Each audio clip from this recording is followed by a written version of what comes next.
আসসালামু আলাইকুম ভিউয়ার্স। দুঃখ ভারাক্রান্ত মন নিয়ে চলে আসলাম আমার নতুন একটি ভিডিওতে। তো সকালে উঠেই খবর পাই আমার লাউ গাছটি প্রতিবেশীর গরুতে নষ্ট করে ফেলেছে। লাউ গাছটিতে সবে লাউয়ের জালি পড়তে শুরু করেছিল। ঠিক এমন সময় প্রতিবেশীর গরুতে গাছটি নষ্ট করে ফেলল।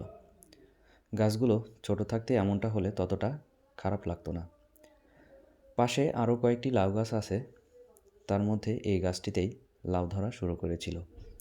এর আগেও তাদের অনেকবার সতর্ক করেছি, তবে তারা বিষয়টি খুব বেশি গুরুত্ব দিত না, যার কারণেই আজ এই অবস্থা হলো। তো যাই হোক, এটাই হয়তো আমার নসিবে ছিল। আপনি দুনিয়ায় সব কিছু পরিবর্তন করতে পারলেও আপনার প্রতিবেশী পরিবর্তন করতে পারবেন না। প্রিয় ভিউয়ার্স, আপনারা সবাই আমার অন্য লাউ গাছগুলোর জন্য দোয়া করবেন। সবার সুস্থতা কামনা করে আজকের মতো শেষ করছি। আসসালামু আলাইকুম।